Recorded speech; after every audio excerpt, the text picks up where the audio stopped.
Hello everyone, welcome to the Jargus Ranger Review. In this week, we got a 2-for-1 Megaforce, the Halloween special, Racing Spirits, and the 15th episode, the Human Factor.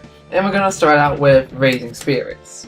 Like with Samurai, we are getting a Halloween episode. That's just a clip show. But this one I think is handled well. Well, better than Samurai's was at least. So the Rangers are making Halloween food at Bernie's because why not? And they're on costume except for Emma because she's actually baking. Troy is some sort of cowboy for some reason. Not the kind of thing I'd expect from him. So they're all just messing around. For some reason Jake is a cow. I don't want to know why. And so before the intro, the monster of the week, Glitcher, turns the lights out. And then after the intro, they turn the lights back on and outside there's a fortune teller stall. And the Rangers, with the exception of Emma, because she's cooking, go to check it out.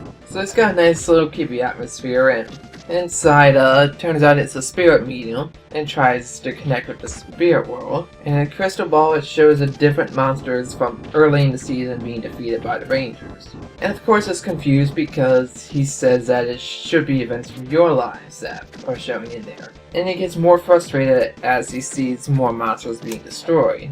And midway through that, Troy falls asleep, which was funny, especially because of how uncharacteristic that is of him. So once Glitcher finds out that they are the Rangers, he reveals himself, and then runs outside. And then the Rangers morph while still inside this tent, and run outside to catch them. And there were actually people there that saw them all run out, and they just have this surprised, confused look on their face. Probably the closest the Rangers ever came to showing themselves in public. And that was just fun to see. So Glitcher is all around breaking machines all around the city, including making a truck's brakes stop. And it's because of Robonite just putting his hand out that it stops in its tracks. And this monster is an annoying little pig thing, and he moves extremely fast, trying to outrun the Rangers.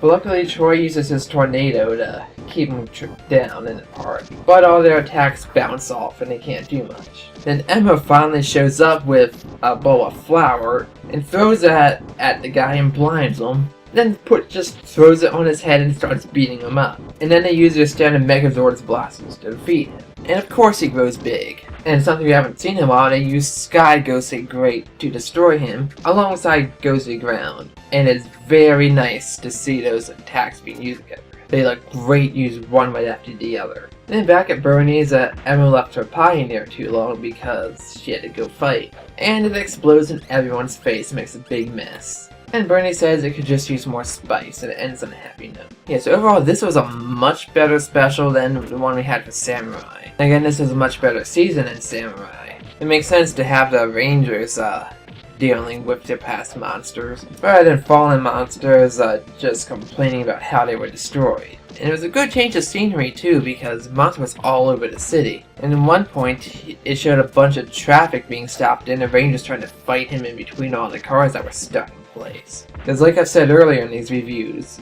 there's a lack of variety in sets in this season. So it's a good thing to be seeing more of it, even though it could just be the Sentai footage. I still like seeing a variety in locations. So overall, this was a decent episode. As far as Halloween specials go, it's one of the much better ones. I'd say a B+ for it. But now on to the real attraction.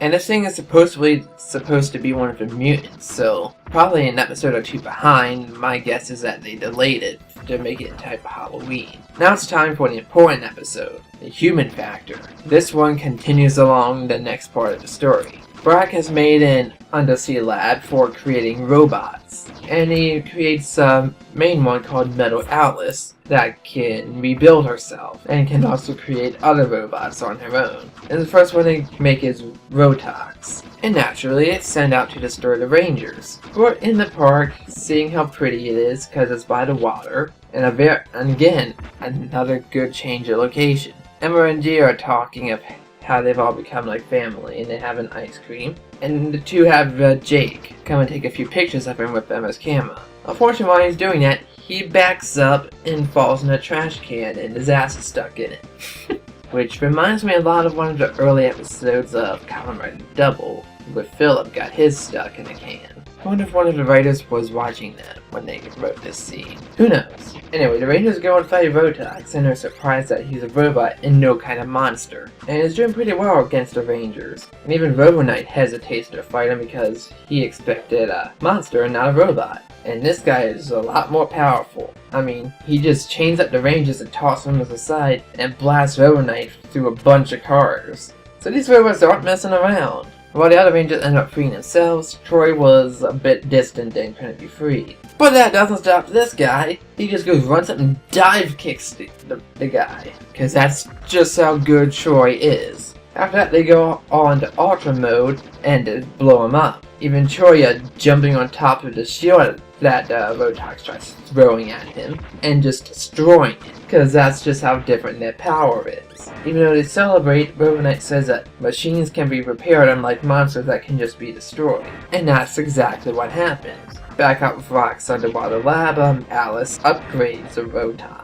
And this time goes along with him to fight. And by the way, she programs commands using a tablet, because I guess she's trendy like that. And the next scene was a bit funny. They were getting sundaes at Bernie's, because he had nothing better to do. And then Tetsu called and said that they were needed. And Jake just had this amazingly sad face while he was holding a spoon. I loved it. So the Rangers try fighting him again, but all their attacks don't work. He just catches the enemy in his hand and either breaks it or just throws it to the side. So that's not looking good. And Alice talks to Robo Knight, who tries to intervene, and says that they're going to conquer the humans, which would help reduce the pollution on the world, and that would fulfill his mission of protecting the Earth. And Robo Knight, being a machine of cold logic, walks off. Says he needs to process that information. So a bit later, the fight is in a cave with the Rangers, and Alice decides to fight them herself by turning her tablet into a blade. This is quite the assistant that Rock asked for him. Then Robo Knight finally shows up and joins the Rangers. He says that humans are part of the Earth. Even if they do sometimes make bad decisions, their good outweighs their bad, and that his mission is to protect the Earth and all of its inhabitants, and that those robots are on the wrong side. So Alice ends up fleeing, and so to defeat Rotox, the Rangers in Ultra mode and Robo Knight combine their dynamics into one blast, which destroys him. But somehow the Zombads can make him big as well. The Rangers, like last time, use their Ghostly Ultimate Megazord, and Robo Knight is here as Ghostly Ground, and he's not messing around. He kicks both the giant Rotox's arms off. Yeah, Robo Knight's kicking ass now. Then he just bats the Megazord on the back and just lets him finish it. And so that was a great way to finish the fight. But it ain't finished yet. And then back on the ground, the Rangers and Robo Knight are talking, and Emma's saying as how that earlier she was thinking of how beautiful the world is and what it might have looked like a long time ago. And Robo Knight tells her, don't be too hard on herself, she's only human. And then Jake goes, wait, what, did you just make a joke? And he seems entirely shocked about it, and everyone else just laughs it off. And that's the end of that episode. Overall, this is an A episode. I mean, I think they combined 2 episodes with Sentai in here, but it was done really well, because it continued the progression from Megaforce the way it has been, using the Sentai assets. Though it's surprising that Melkor isn't saying anything about this. Unlike Sentai, he's been around the whole time. Makes me wonder how that's going to come into play. And so now we have a whole new type of enemy, plus another that's still looming over the Earth. So that changes the dynamic a lot. And I'm looking forward to how this is done over the next 5 episodes till the season ends. I mean, that's all for this week's review. I'm Jargus Ranger, and thank you for watching. And I'll see you next time.